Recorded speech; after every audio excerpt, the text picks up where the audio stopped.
Welcome into a live edition of the KC Laboratory presented by Emprise Bank member FDIC, our amazing partners in It Possible here at KC Sports Network. It's just me and Maddie tonight. You got a little Craig Stout on Monday. Hamilton was going to be on the show, but he's been dealing with something, so a little bug. So it is just Maddie and I tonight. Maddie, I promise everyone, Maddie, we did not discuss wearing black. Both of us. This is not some kind of funeral macabre theme that we're trying to throw on a Wednesday game preview edition. It just happened to be like that. And there's a little draft to both of these shirts a little bit too. Yeah, listen, I'm not wearing any single bit of Chiefs gear until they show a pulse ever again in my life. So, no, I'm kidding. I just like want to wear the weird old Chiefs Panthers protest, the Panthers podcast protest. They're like 5-2 since they started doing that. Oh, yeah, what was it? Was it like the cat food or whatever? I forget what it was, but yeah, they were sponsored by some. It was pretty funny. Anywho, I don't have the details, so it doesn't sound as good, but I know what you were talking about. Yes. No, we did not decide to wear black together, but obviously subliminally it was in both of our minds. The Chiefs are dead, buried, toast, and 6 feet under. So we just did it on our own. So I like that you said that, Kent. I just wanted to wear my cozy East-West Shrine Bowl, but then I realized that there could be some undertones, especially when I saw you wearing a black shirt as well. But no, there's none of that going on here. It's just, throwing a shirt to the show. Here we are to discuss. I mean, listen, we discussed a lot of where Craig and I don't think you listened. Craig and I just kind of went big picture discussing where to go from here, what kind of went wrong, a lot of the same stuff that we've done all year, but we kind of kept it, I think, a little bit more big picture and everything like that. So now we are ready to turn the actual page to the Los Angeles Chargers. And before we even get into this, I want to ask you, do you think the Chiefs right now, do you think that the players, the coaches, everybody in that building thinks they're done? Or do you think they really believe that they have a chance to still pull this off right now? So I'm going to answer that question here in a second. Not lip service. Not lip service. I want to give you an early Christmas present. Because I was talking to BJ Kiss a little bit. And I just want to vote. I just want to do a quick little vote on this. I'm going to let chat vote. So, Tucker, can we put up a quick little poll? I don't like it when you surprise me, but that's okay. Craig Stout's not here.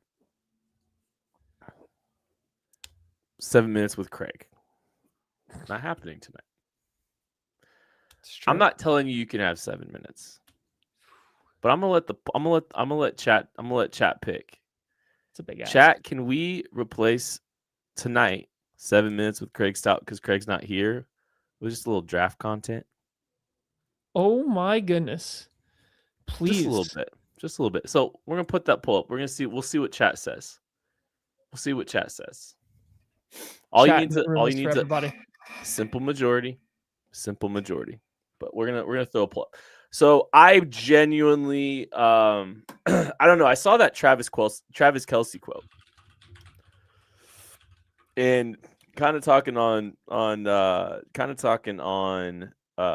New Heights about how they committed to the process. They, essentially the gist of it was committed to the process. We went through about the same things. We did the same things we've always done that have helped us kind of get out of these moments and get out of these funks and get out of these, these lulls. We got back to the fundamentals. We got back to the basics. We focused on what we were being taught.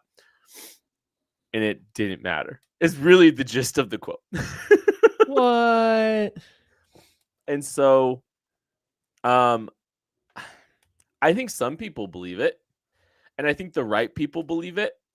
So I think there's enough people in there to continue to hold a standard there that might just drag them through. But as a whole, no, I definitely think there's plenty of doubt creeping into that locker room.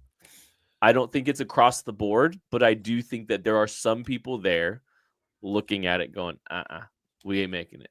I think Patrick Mahomes probably thinks they could still do it though. Ooh, that's a good point. I don't think Mahomes is going to quit. I don't think Chris Jones is going to quit. I don't think Travis Kelce is going to quit, but I really do I just kind of start to wonder, this game will be telling. And the reason I wanted to do it for this one is I I thought they clearly still fought against the Houston Texans. Other things went wrong. Some of the same stuff we've talked about all year went wrong, but they still fought against the Texans. They were trying their asses off against the Texans, and it just ended up not working. Now, I would say the players were trying, coaching staff, shrug. But they were still trying. I wonder if you get that same level of effort in this game or not. I really do. If there is a chance, and I'm skirting around it, but is there really a quit factor? And if so, are we getting there? Right? Like, are we creeping up to it if it's there? So I just wanted to ask you, I think this game will be telling because yes, the Chiefs technically are still alive right now. All they have to do is run the table and then have the Chargers lose 2 of their next 3 games after they lose to the Chiefs. But one of those games has to be the Denver Broncos game to end the year. And then the Colts also have to lose, and the Ravens and Steelers, I think, both have to lose one more game. No, one of the Ravens or Steelers is going to be the 4 seed. The math. I think the math is pretty much the Ravens need to be worse than the Chiefs or tied with the Chiefs, and the Colts need to be worse or tied with the Chiefs. Like that's the Chargers. That's the simple. No, I think the Chargers could be the 6 seed. No, the Bills. Who's the 5 seed? Oh, okay, no, the Bills would be the 5. I think it's Bills 5, Chargers 6. The Chiefs can't get in if the Chargers don't lose 2 of the next 3 though, and once the Broncos. I don't know what we're missing here. Houston and Jacksonville. That's what you're missing. Oh yeah, we are screwed. Yeah. So yeah. Anyway, we spent a lot of time to do this, and people are probably yelling at us because we are clearly didn't have this locked down. But I'll tell you what, I'm not running playoff scenarios for this Chiefs team to get in there. I'm more worried about them winning week to week, and I'm very curious what they do in this game against the Chargers. Last thing on this before we get back to this poll over here, I also listened to those Travis Kelce comments, or read the comments. I didn't listen. I read.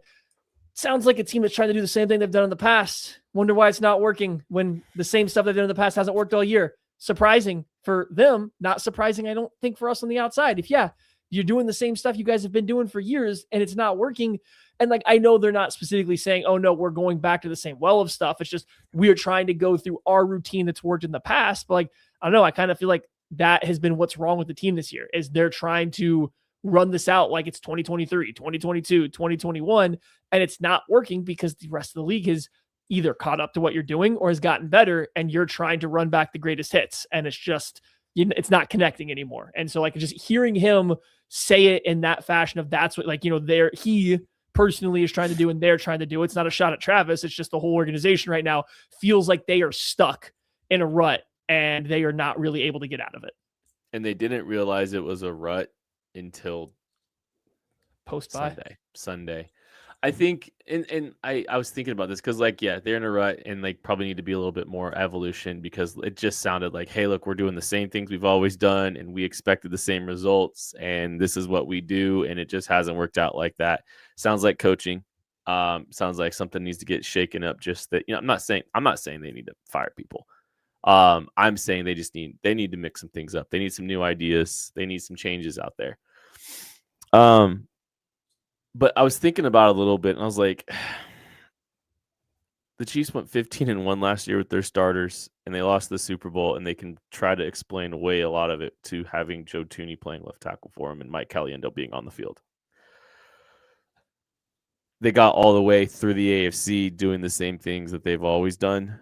So while I'm not saying that they shouldn't have evolved, part of me wonders if there's a little bit of hesitancy to change something that, yes, it doesn't look the same way it did with Tyreek Hill and peak Travis Kelce, but it was working enough that they were the clear-cut best team in the AFC again. And so, I think that's the struggle that teams and organizations that are having a lot of success, why change it up? Why mix things up the way we are? We're making the same profit or more money than than you did the year prior, or doing the same things. Should you adapt? Should you evolve? I get why some people might have been more hesitant to change too much, knowing that, we're getting all these skill players back this year. We didn't even have our skill players. We went 15-1. We got the left tackle position solved. I don't know, man. It's the NFL. If you're not improving, you're getting worse. And I don't think they took that seriously. I think they thought they got better. I think they thought they got so this is less about a talent on the team, because theoretically they should have been better than the talent on the team. To me, that's more based around your scheme, your design, and your foundation of what you are. They have not gotten better at that. It's the same thing it's been. They haven't changed it. It has not improved as modern NFL has improved or changed. They didn't change that. So if you're going to remain stagnant, whether it's working or not, if you remain stagnant, you got worse. And they definitely structurally and from their scheme wise remain stagnant. I do agree they thought they were going to be better talent wise. The problem was the scheme stuff fell off or got caught up to faster than the talent got back and improved or developed. So anyway. I again, not necessarily disagreeing with anything. I just little devil's advocate and like a little bit of understanding of some of what they might have been thinking wise, but man, I think it proved out to be a failure. That's for sure. That is for sure. That poll, was it a failure for Matt Lane, Tucker Franklin? What were the results? I'm leaving if it's a fail. Draft content, yay or nay? Well, the poll says 89% of people want draft content. All right, let's go. We're gonna do a little bit of draft content. Is there a song that you can play randomly on your board that's not 7 minutes with Craig that can just be the undertone of this quick segment? Your talk. Do we have anything on the board?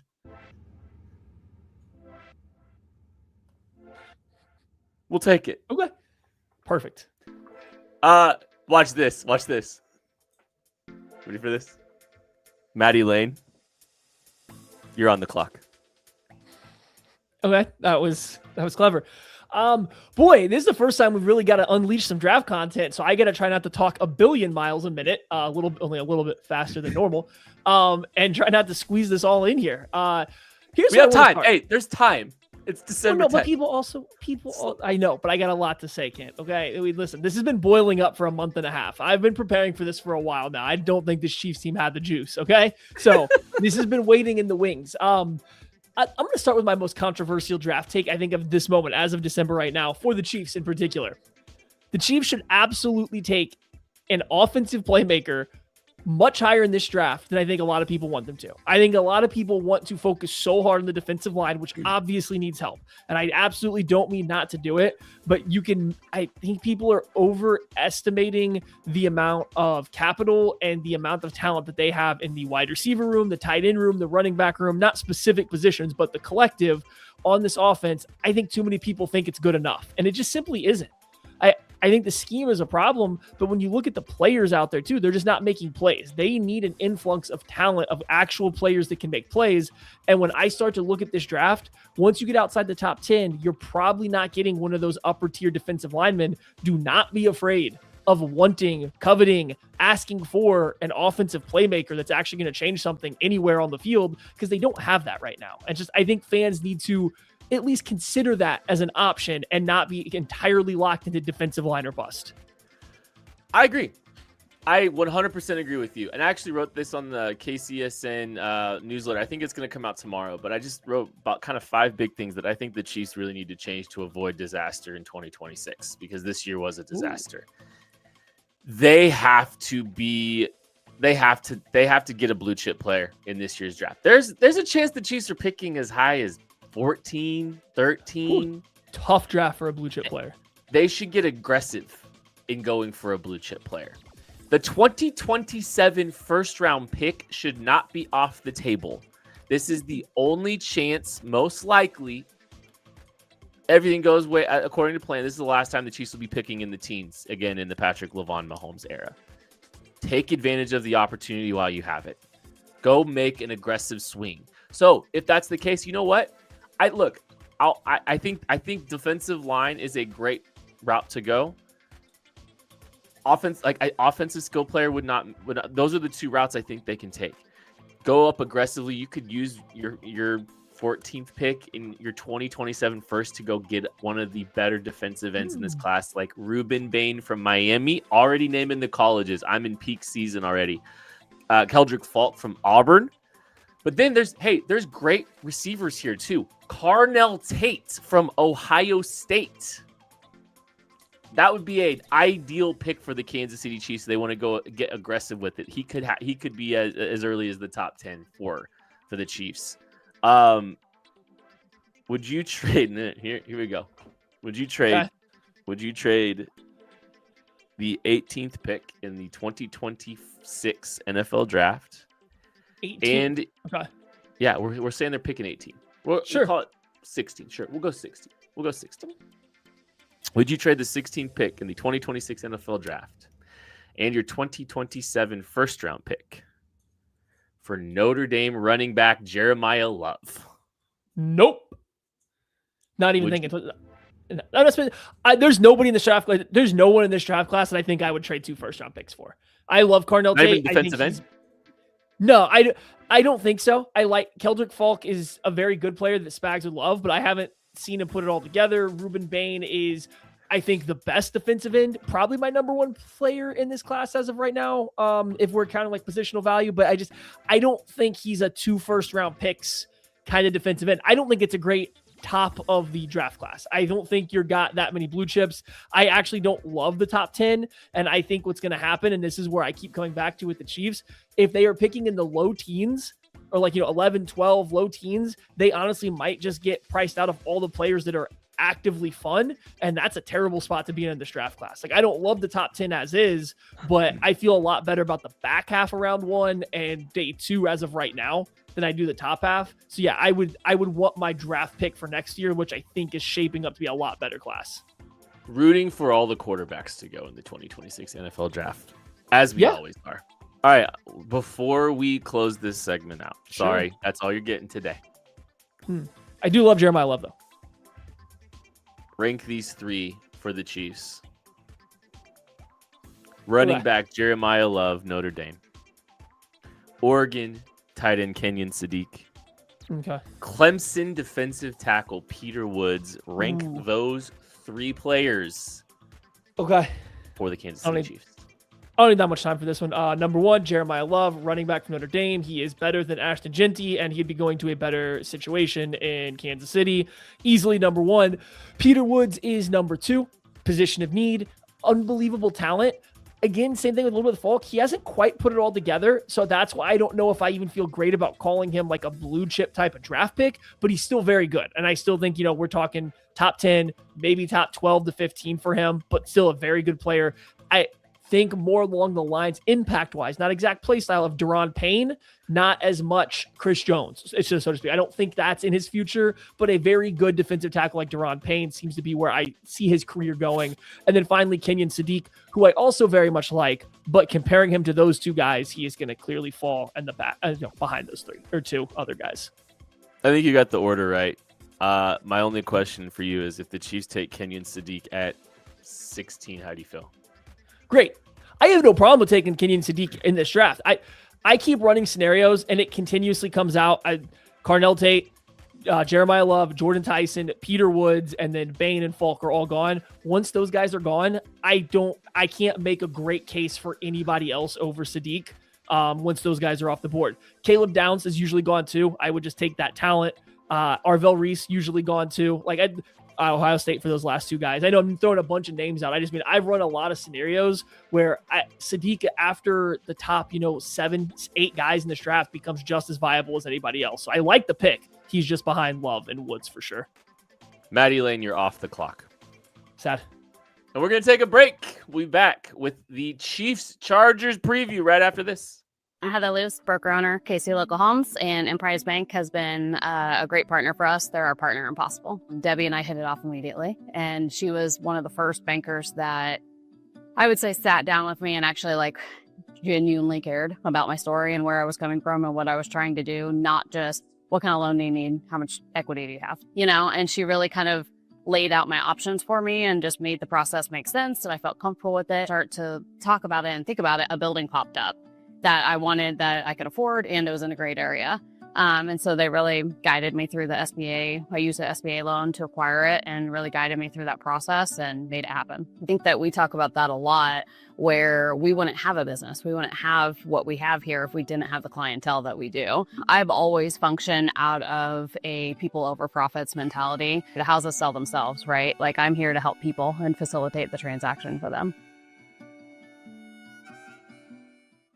Missouri, your moment is finally here because DraftKings Sportsbook, America's top-rated sportsbook app, is now live in your state. Now you can make every game even more exciting with same-game parlays, money lines, props, and more, all from your phone, all safe, secure, and easy to use. Missouri fans know game day. The tailgates, the noise, the passion. Now with DraftKings Sportsbook, you can bring that same energy to every snap, every touchdown, every win. And right now, new Missouri customers can bet just $5 and get $300 in bonus bets instantly. No waiting, no nonsense, just pure action powered by America's top-rated sportsbook app. Download the DraftKings Sportsbook app and use code KCSN. New Missouri customers bet just $5 and get $300 in bonus bets instantly. That's code KCSN. The crown is yours. In partnership with DraftKings Sportsbook. Gambling problem? Call 1-800-GAMBLER. 21 plus, physically present in Missouri. Eligibility and restrictions apply. Terms at DraftKings.com/sportsbook. Bonus bets expire 7 days after issuance. For additional terms and responsible gaming resources, see sportsbook.draftkings.com/promos. All right, time for a game preview edition of the KC Laboratory. Same thing we've been doing, just like the Chiefs. Offensive preview, we're each going to ask a question. Same for the defensive side of the ball. We'll leave some players to watch.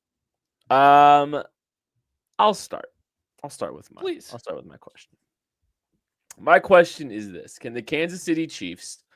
No. All right, you're up. No. Can the Chiefs protect their offensive tackles as well as they did against the Houston Texans? I think there were plenty of issues with the offense in this game, but I think the Chiefs had a good plan to help support their ailing tackle position. Look, they're down to Esapole. They were down to Wanya Morris. And if Wanya Morris was in this game, I think the game plan looks identical to what they were going to do with Esapole in there. And I think Esa did a good job. I think he did a good job for what he was asked to do. What they were going to ask Wanya Morris to do and what they were going to ask what they did ask Esapole to do was not much. There was not very many true pass sets where the Chiefs are taking deep drops and he's having to go up against one of the best pass rushers in football, Danielle Hunter. They threw a lot of things at that defensive line. A lot of skill players, just creating traffic so he can get into his set. Ship help, move in the pocket, just so many different things. And that all worked well. I think the skill players probably let this team down more than the pass protection in this game. But the thing that is making me nervous about this team being able to run the table and all this good stuff is I don't know if you can do that for 4 more games. And the task will not be quite as tall as it was against the Houston Texans, but it's still going to be a significant challenge for Esapole to come in here and just play lights out without getting a lot of help. So do you think that the Chiefs can go out there and formulate a game plan? And this might not be as much of a year, just this week question, but we'll keep it to this week. Do you think that they can go have similar success with a similar game plan structure that's doing a lot of things they did to protect their tackles in this game? I think they need to find out if they can. I don't think that this offense is equipped to protect the tackles as much as they had to do against Houston and still win the game. I understand that the skill players definitely let them down, and if you change half of those drops / semi-contested catches and make them actual catches, they very likely win that game. I do understand that, but that was also, that was a 1-of-1 Chiefs defensive performance this year, right? Like, they haven't been that good. Like, the way that they just felt like they were taking over that game in spurts. Like, yeah, you got it a little bit against the Indianapolis Colts, a little bit maybe against the Detroit Lions, but they hadn't looked that good against functioning offenses at any point in time this year. So I don't think you can expect the defense to do what they did again. And if that's the case, you're going to have to find more offense than what they were able to find even with including the drops, right? Even if you add in half those drops, this is still one of the worst offensive performances the Chiefs would have had all season, bar none. It just might have been enough in that particular game. Going forward, I don't think they can live in that world. They are going to have to see if Esapole can pull some stuff out, like one-on-one. They are going to have to let Jalen Moore figure out how to actually block up the arc so they can run a normal drop back passing game. Like, they are going to have to figure some of that stuff out. And I get you need to win this game right here, right now, no matter what, to make that, like, to start this run. But also, you need, if you complete this run and get there, you also need to be functional. And I just don't think they can do it if they go with that same amount of max protection, constantly moving the pockets, relying entirely on the scheme to open guys up. Because if we've seen, that's just not reliable time in and time out. So yeah, I think they still help the tackles. I really think they need to change a little bit of what they're trying to do going into this matchup if they want to find that success. And I do think there is one change that they could make. We'll see if you hit on it. And if you didn't, then I'll come back to it. I'll just ask a second question. What was your question, Matthew? Yeah, I think, listen, we're wearing this question out here. Yep. We're just going to keep hammering it over and over and over again. But I mean, for the love of God, can you try running the damn football? Just a little bit, man. Just try it. Just try a game where you run the damn ball. Your offensive line is broken. It is buns. Mike Caliendo can't block anybody. He loses so incredibly fast that it blows plays up. I already said Jalen Moore can't block up the arc. You're sending a bunch of help at Esapole. We don't even know how good he is at this point in time because we haven't got enough one-on-one reps, right? Like, he didn't break the game bad, but we don't know how good he is. Do you know how you can alleviate some of this? Run the ball. The Chargers' run defense is fine. It's not bad. It's fine. It's middle of the pack, a little bit above average. Make them begin the run. I don't care. If you're going to have a 3-and-out with 3 passes, make it 2 runs in the pass. Yeah, I'm going to be annoyed in the moment to watch a first and second down run go for 4 total yards. But guess what? Come third or fourth quarter, maybe it matters a little bit because, like, you can't drop back, just straight up drop back and try to beat anybody right now the way this offensive line is. So please try to run the football in this game, get under center, run the ball downhill, quit with these slow developing shotgun runs. Your RPO game is fine, but I'm tired of it. The NFL defenses don't care that you're using it. Just run the ball a little bit. A couple of these gun counter pulls, watching them just run into each other behind the center, and just like it's ugly. It's not successful. They got to find a way to get downhill a little bit more. That was what I was gonna say. Just run the ball. Maybe just like, I think one of the ways that you can help alleviate and help protect your tackle still is running the football a little bit more. Less true drop backs, but also like build some play action off of it. That helps. It gives you novel more idea opportunities to move the pocket. Maybe a little boot action. We talked about this last week. The Chargers are more gettable against the run than the Texans are. And so you should be able. There was times early in the year where the Chargers were one of the worst run defenses in football. They've gotten better as the season's gone on. But I think this is a game you have to try to run the ball a little bit more than you have. And it can't just be this. It can't just be Mike Caliendo pulling. Just get downhill, run the ball.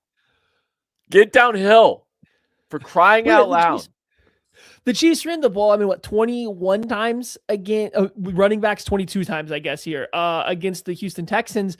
But at no point in time did it ever feel like they were running the ball, if that makes sense, right? 100%. It was like, oh, we're going to throw a run in here to keep them honest, as if that one random run for 2.5 yards is going to matter, right? Like, that's all it felt like they were doing. They never leaned on it, which is crazy because we had that Colts game where they actively did lean on the run game, and it wasn't the most efficient it's ever been, but we talked about it numerous times. Come late in that game, the Colts were playing the run a little bit, and lo and behold, you found some success because of that. But then it comes to this Texans game, and it just felt like they were intent on making sure that their spacing and mesh concepts were run enough times to show the world that they would work, and that we'll run the ball, I don't know, every third play, and we'll take 3 yards because that'll keep them honest.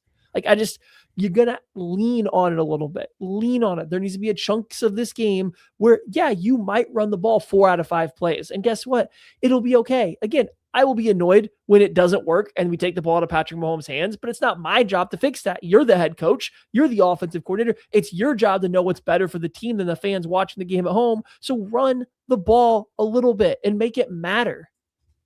Maybe Andy doesn't think it's in the best interest to run the football. Just saying. Clearly doesn't. No, I'm sure he doesn't think that it's in the best interest, but I'm just saying that you have a terrible offensive line right now with Mike Caliendo playing who can't block anybody. You might want to try to run the ball and make the opponent think that you might run the ball. They won't. I don't know. They won't. No, they probably won't. Know they won't. I don't know why we're asking this question. This next 4 weeks is going to be fun. Players to watch on the offensive side of the ball. What you got, Maddie? Oh, gosh. You know what? Give me Rashee Rice. He has not had his best last couple weeks. I think people actually forget in that Colts game, which finished really strong for him, he was kind of not involved for the first 3 quarters, and like 99% of that third quarter, it was one of the last plays of the third quarter, and then the fourth quarter. And it sounds like, Travis Kelce had to go up to him and say, hey, we really need you in this game. Just had to fire him up, not in a bad way, just there was a very specific moment that they talked about where Travis Kelce had to get him fired up and engaged. And there have been times over the past few weeks where he is running kind of lazy routes, where it doesn't feel like he's fully locked in. He's dropping the ball because he's not looking it all the way in. He's not doing the right things. We've all seen him jog out some routes. We've seen some miscommunications between him and Mahomes and where the ball's supposed to be. Like, buddy, this is no longer about just winning this year, but like, you need to show something that, like, going forward, that you are a foundational piece and not an accessory. Because what we've seen essentially since the bye week is Rashee Rice looks like an accessory, not a foundational piece. And that's not a good place to be when Xavier Worthy is clearly an accessory and not a foundational piece. And this goes back to that draft talk we started with, like, hey, they might need one, but Rashee Rice has a few more games the rest of this year to showcase that, like, what we thought we were seeing at the beginning of last year pre-injury is something that he can be for this team consistently. And we just haven't seen it so far this year. So, hey, step up. I really, really wanted my player to watch to be Damian Pierce. But, well, next year. Yeah, it kind of feels like this is what they're doing. It's kind of like the Tyquan Thornton move. Hey, we're going to add Damian Pierce to the practice squad this whole season, and we're going to sign you to a contract next year. He's got to know the offense. Guys that know the offense. I don't know. I really wish this was Damian Pierce that I was getting ready to watch. I know we're still kind of waiting to find out what's going on with Jawan Taylor and if he is going to get back into this game. But a tentative Esapole for me. Is my player to watch because, like, I mean, look, I think for what they asked him to do, he did a pretty good job, but he really did get a ton of help. And I think, getting out of his stance in a true pass set, like, it looked a little bit laboring. It looked like he was going to be potentially beat up the arc. Like, it looks like he can, if he's having to be on an island, like, he is going to struggle with speed a little bit. Now, he's a massive human, and sometimes he's probably, he's going to make he's going to be able to overcome some lost foot speed and some, lost races out of his set. But I don't know. You might see him get an opportunity a little bit more in this game to really set, really actually get out in a set without help. And if that's the case, yeah, I think getting him at any value, him being a functional football player as a undrafted free agent, I talk about this all the time. It's a huge success. It's a huge win if you can get an undrafted free agent to be rosterable, because now you've got a sub left tackle, a sub tackle for the next couple of seasons at no cost to you whatsoever. So I'm always rooting for lottery tickets. Esapole is a fun one, and hopefully he can get an opportunity to kind of show a little bit more in this game and maybe earn a roster spot in 2026. All right, let's go the defensive side of the ball. Let's see here. You want to go first, Maddie? Oh man, yeah. Can the defensive line keep it up? I thought they were pretty good against Houston Texans, a suspect offensive line, but one that had been playing better. And even if we're kind of removing some of the blitzing stuff, where, I mean, Steve Spagnuolo, buddy, that game was incredible. I know Spags blitzes haven't been getting home this year, and like some of it's because teams are beating it, some of it's because they're ready for it, but also sometimes you can't put your best blitzes on tape. Once an offense sees a blitz, they're going to put that down. Every team's going to mark that play and prepare for that same look, right? So you can't always run your best stuff. Spags unloaded some of those protection beating blitzes. Like they constantly were getting the Texans to force a slide one direction or get a certain protection in there. And they were just blitzing it. They were overloading it off the backside. They were sending it extra. Like they were doing all sorts of stuff to just simply break the protection rules the Texans were throwing out there. That's great coaching. Sucks that you have to burn all those to not win, but great coaching. I don't know if you can hammer as many of those against Justin Herbert and this Chargers team this year. So can the 4-man pass rush find success? And they found some against the Texans. Don't get me wrong. Chris Jones played a good game. I thought Ashton Gelati played his best game of his young NFL career. Karlaftis, when not getting chipped by a running back and running 15 yards behind the line of scrimmage for some reason, played pretty well. Charles Omenihu.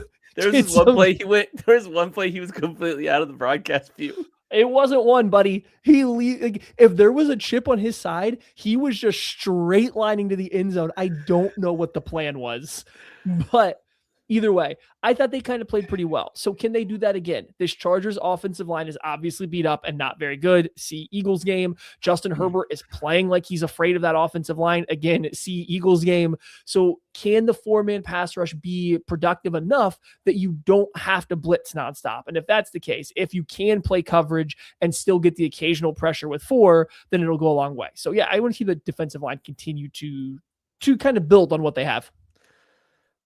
It's interesting you call it a build. Like I don't know if I'm there yet. I do think that there has been some signs of improvement recently, but like I'm not ready to get overly excited about it. And I still see it as like I think they need to overhaul this defensive line in a big way in 2026. They've got to find a way to get some more consistent juice up the arc because they just don't have any of it right now. But yeah, this is the Chargers offensive line is banged up too. And I saw Trey Pipkins. He did not participate in today's practice with an ankle injury. So they're again pretty thin there already.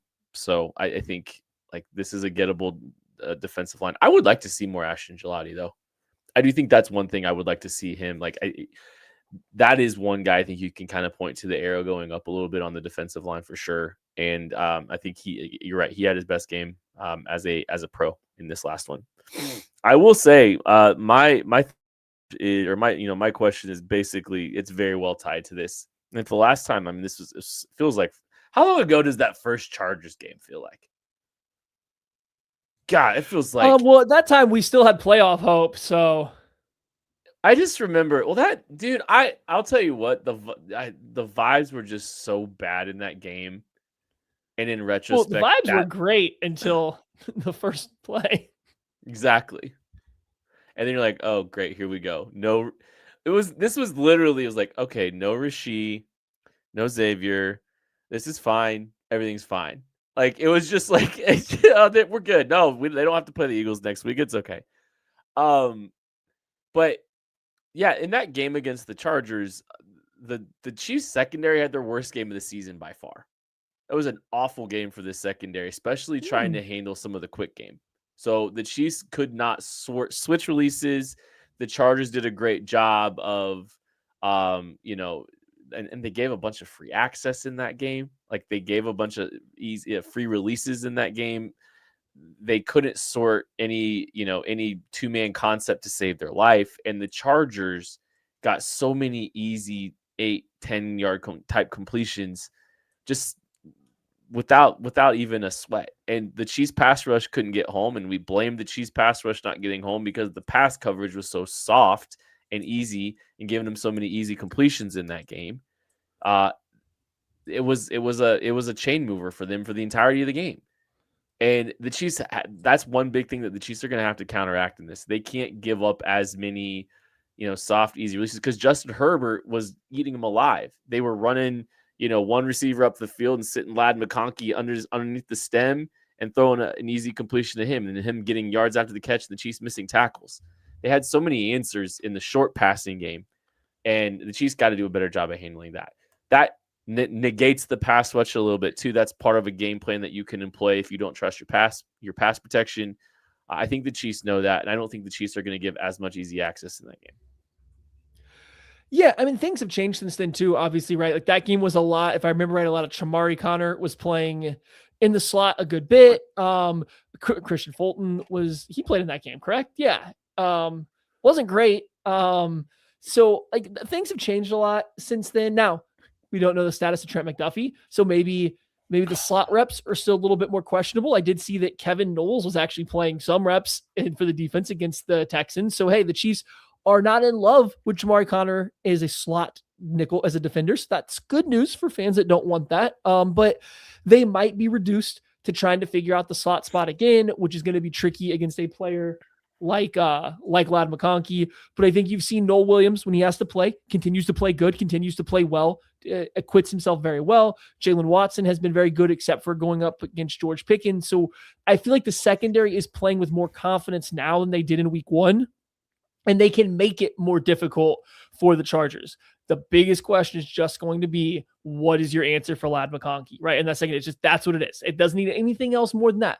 What is your answer for Ladd McConkey? And I guess, like, do you have something for Gadsden, like the tight end there trying to leak around? Is he going to get matched up on Nick Bolton or Drew Tranquil a ton? He's a very athletic tight end, and stuff like that. So like, you do have to have a little bit of an answer for him, but I'm less worried about the receivers on the outside and definitely far more worried about McConkey working from the slot, Gadsden over the middle of the field, because that seems where the Chiefs have been the weakest so far this year.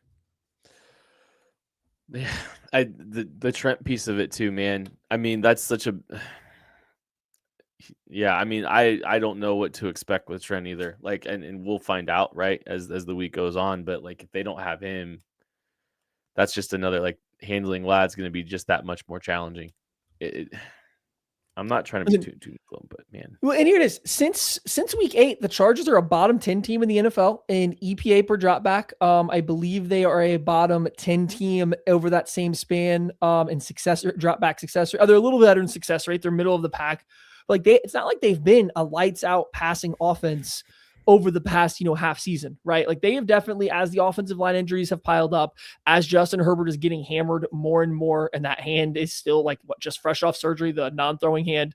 It's not like this offense is clicking at a super high rate. So you should not get boat raced by this offense. You should not have a performance like you did in week 1 of this season where you just simply couldn't get stops. It should be a little bit more difficult for them, and you need to make it more difficult for them. Make them execute at a high level. Make them play like you made the Cowboys.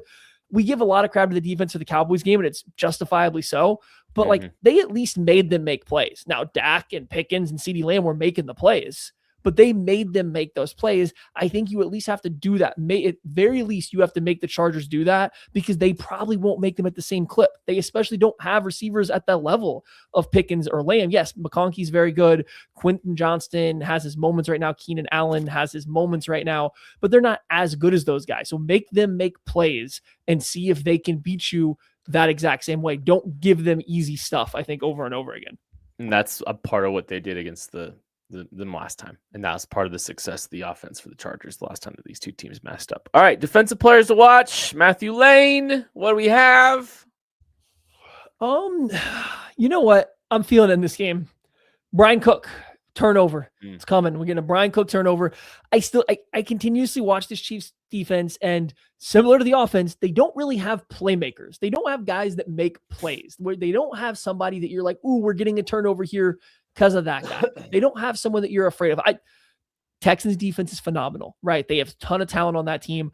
Boy, if there's a ball in the air, those guys are making plays on that football. They are when they hit the ball, they're catching it, right? They are making the interception. They are knocking the ball out of guys' hands. That defense has playmakers everywhere. Chiefs defense doesn't have one of those guys, but in this game, I kind of like the Texans. I feel like they need a turnover. They need a little bit of a spark. I think Brian Cook's been the most consistent safety. He is the guy that is playing the deepest most often, so everything is in front of him. He does a good job of coming downhill. I think this might be a game where he can get himself a nice little interception on Herbert trying to force the ball in somewhere under pressure a little bit. So yeah, a good game from Brian Cook with a turnover I think would go a long way, because he is going to be the de facto, don't let anybody get deep over the middle of the field kind of player, this whole thing. So I'm gonna go with Chris Jones as the player to watch, but more, I'm just really curious to see, because like his response last week in that game, especially early in the second half, it was just like it was a little bit of over my dead body moment for Chris Jones taking the game over, and it kind of waned a little bit as the game went on. But man, he was dominant. He was absolutely, it was one of his best performances of the season, and he had a great game. I think knowing the back was against the wall, we've seen when this team's back has been against the wall, especially at Arrowhead, he has just put together some tremendous performances that have completely tilted how games go and how halves of football go. And I'm just really, I think knowing the gravity of this game, even though the gravity of the game has been there for the last 5 weeks of this season, I still think, I think he's going to be the litmus test here for how this team goes and whether or not this team has fight in them. Because, like I think he's going to be kind of the defining, or he kind of defines it with how he performs in this game and the kind of energy he shows. And if he's able to go and go on a heater and get on a heat check where he could just go out there and consistently get some pressures over a quarter of football and completely change how the game is played. So I'm curious to see the energy level from Chris Jones, the response from Chris Jones, because he's really risen to the occasion so many times this season when this team has needed a bucket on defense. And I'll go this far. I think Chris Jones is forcing a fumble on Justin Herbert. I think we're getting 2 turnovers. That bum hand from Justin Herbert doesn't hold on to the football, and Chris Jones gets home and knocks the ball out. So I think we got 2 turnovers on the board for the Kansas City Chiefs. So give me game predictions then, Maddie. Man, I don't know. This is why I started the show the way I did, and I was hoping you would talk me in one way or the other, and you didn't do it. Thanks. Yeah, great. I don't know if the Chiefs. Listen, the Chiefs are on quit watch. We're not at warning yet, but we're at quit watch. And like, I don't mean that to say like this team is mentally weak or anything like that. But like, this is a team that has now lost 4 out of 5 games. They're coming out of this bye week where every time they've had a chance to pick themselves up off the ground, they have failed, aside for one time. Mm-hmm. And the problem was after they picked themselves after that one time, they got knocked down again and stayed down yet again. Right? Like, how much more is there left? This team is tired. They are exhausted mentally, physically, whatever it is. This team has played so many more football games than everybody else. And now you finally have stuff that not only isn't falling your way, but it's getting harder. You're not coming up with solutions. You haven't found any solutions this year to the problems that you are facing. They have not solved a single problem that they saw in week 1, 2, or 3. All year, they have not solved the problem. In fact, because of injuries, as the way NFL seasons go, they've only added more problems that they have to solve going forward, while they have actively solved nothing. The receiving room is, I guess, better than it was in week 2, but not by how much, right? Like, Rashee Rice is dropping every other pass thrown to him. Xavier Worthy's diving on the ground in the open field because he can't get hit because of his shoulder. And like, even still, he's just a piece of what they do. They've solved nothing. This has to be quit watch 100%. The problem is, if they don't quit, if they do show that hard of a champion, if they play as hard as they did against the Houston Texans, I think they win this game. If they play that hard again, I think they win this game, and it's probably not a 1-score game. They probably win by 10 points.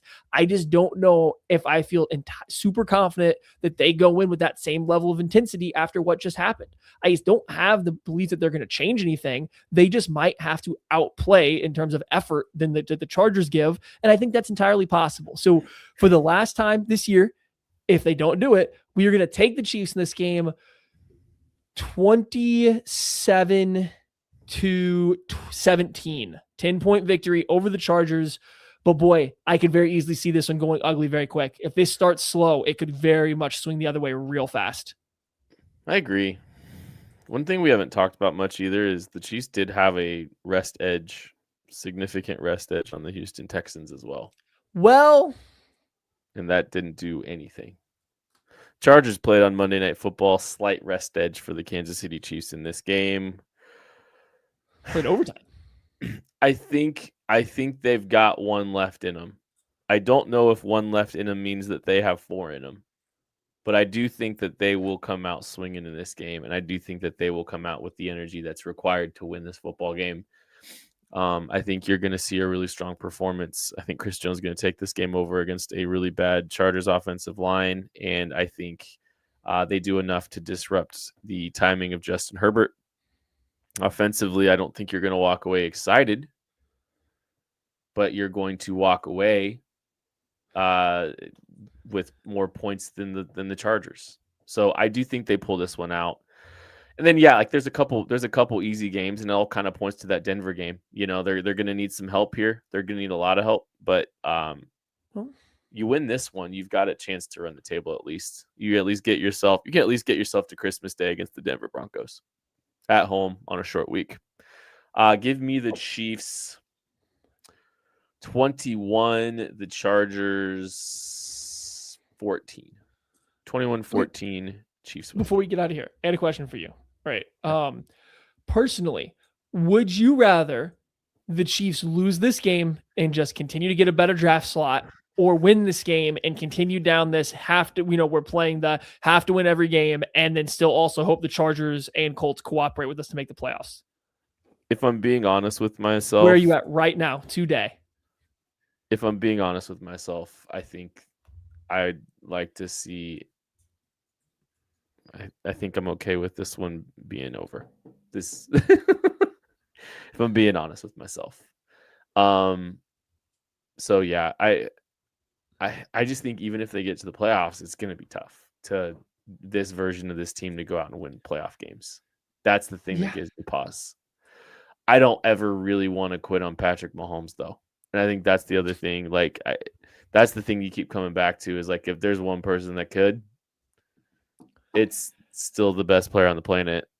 So right. That's what sticks with me is, like, okay, even if they eke into the playoffs, no one's going to feel that great about playing the Chiefs. Now, I don't think anyone's going to be scared of them. Nobody will. No one's going to be scared of them like they were in the years past. Zero chance of that. Here's the thing, though. I agree the mystique's gone a little bit. But 15's looking over the other side of the field.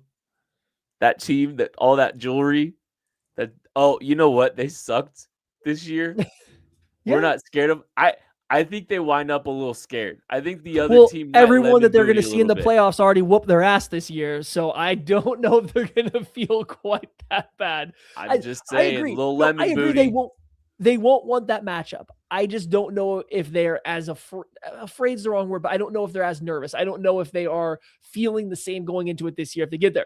That said, though, for the Chiefs to get there, that means they win 4 in a row. That means beating the Chargers, who are currently slated to be in the playoffs. That would mean beating the Broncos, who are currently the number 1 seed in the AFC. Right? So they would have to play better than they have. And so they go this final month, these last 4 games, they play a lot better. They start to look good. Maybe that changes a little bit.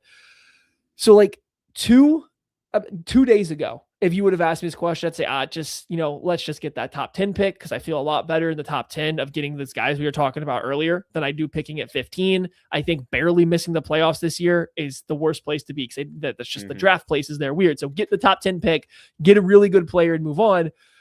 But man, the more I've just kind of sat there, it would sure be something for them to eke into the playoffs with the way national media is talking wild, talking loose-lipped, foul-mouthed, silly goose stuff about Patrick Mahomes this year. It would sure be something to see him slip into the playoffs as this broken team and then start knocking off all these other teams that everybody is championing is better. All these quarterbacks everyone's saying is better. And like in the back of my mind, there is still a sliver of a hope that is a possibility.